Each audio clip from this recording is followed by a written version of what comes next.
the Iranians have said very clearly to the Armenians and the Azerbaijani government that they will not accept any change in the border in the Caucasus between Armenia and the Republic of Azerbaijan.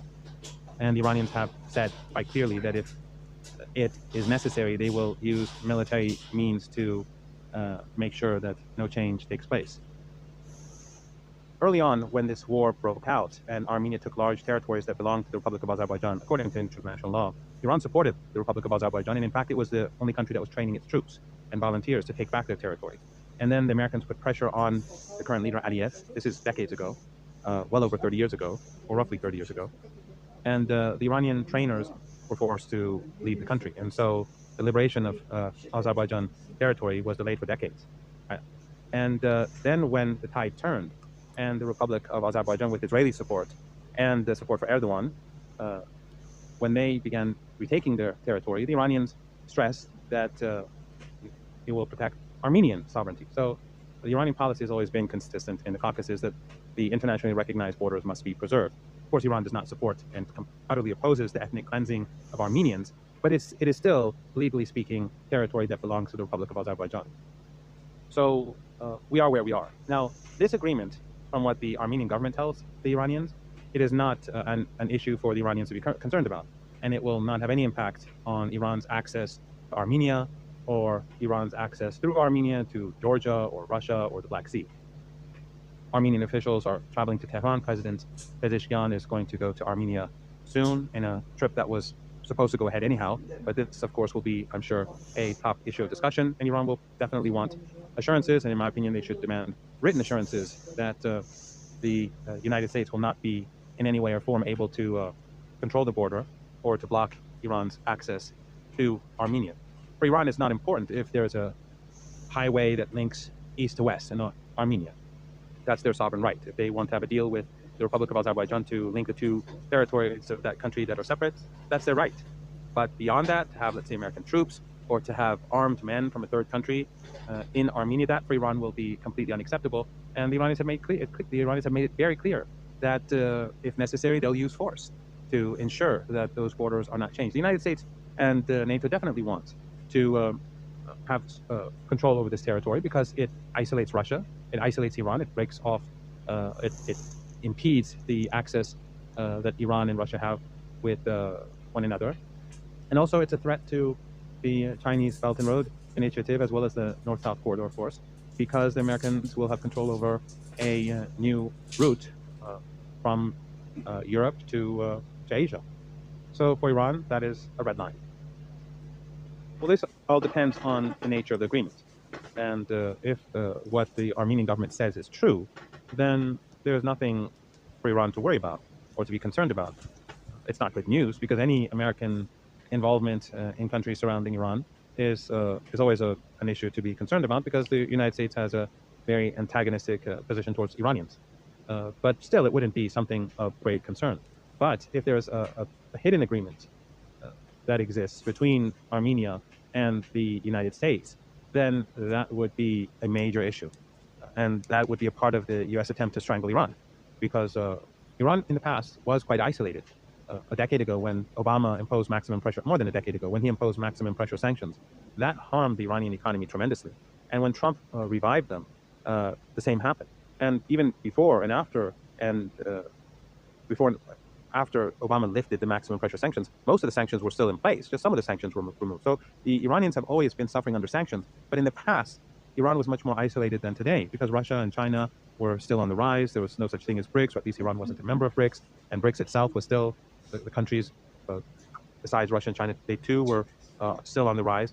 So countries were very much afraid of standing up against the United States and cooperating with Iran.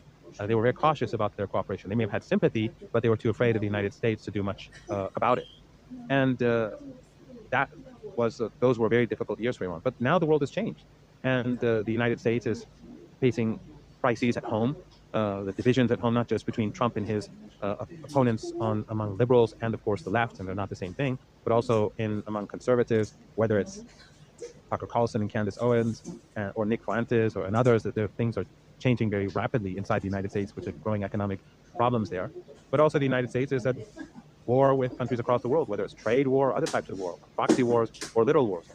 So countries across the world have tilted towards Iran, and that includes Russia, that includes China, that includes many other countries. So it would be very useful for the United States to be able to isolate Iran again, and one means of doing so is blocking the border between Iran and Armenia, which would be catastrophic for Armenia, by the way, because a cul-de-sac for Armenia would basically mean the end of the country, because it would be surrounded by two very hostile countries, Turkey and the Aliyev regime in Baku. So we'll have to see, but we'll also have to see what happens when President Pezeshkian travels to Armenia. But again, I stress that the Iranians will not allow the Armenian border to be shut down. They won't allow it to be controlled by the United States. If necessary, the Iranians will take that territory. They will take southern Armenia and control it until it is clear that there will be no third-party base there. If there is a secret agreement between Armenia and the United States. It's important to keep in mind that while Armenia and Azerbaijan are two countries that are at odds with one another, both are small and quite vulnerable, and they're sandwiched between Iran and Russia. So the smart thing for them to do is have very good relations with the two countries. Many Armenians have a strong relationship with Iran. In general, Armenians have a strong relationship with Iran because we have a large Armenian population. We have Armenian MPs in parliament, and Iran has always treated its Armenians very well, contrary to, for example, other countries in the region, or some other countries like Turkey, for example. In addition to that, Azerbaijan, its population is very similar to Iranians. Their language is Azeri, and tens of millions of Iranians speak Azeri. My own family name is Marandi, and Marandi means from Marand, and Marand is an Azeri city near Tabriz. For the leader, Ayatollah Khamenei, Khamenei means from Khamenei. Khamenei is an Azeri city, and he is a very fluent Azeri speaker. He's a very eloquent Azeri speaker. And so there's a lot of sympathy and friendship and admiration for Iran among Azeris in that country. So it would be very difficult for either Armenia or the Republic of Azerbaijan to act deeply with great hostility towards Iran. And of course, blocking the border for Iran would make their own populations recognize that they are acting in a provocative manner.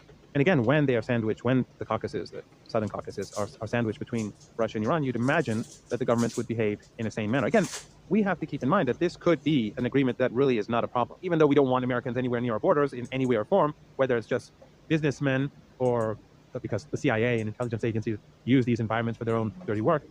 But if it is just an agreement where the Americans build a highway linking east to west in Armenia, that's not an issue for Iran. But if it goes further than that, then the issue is that it's Armenia, the government in Armenia, the government in Baku and Azerbaijan, they will not be in a strong position because, as I said, the relationship between ordinary Iranians and ordinary people in Azerbaijan, the Republic of Azerbaijan, is very close.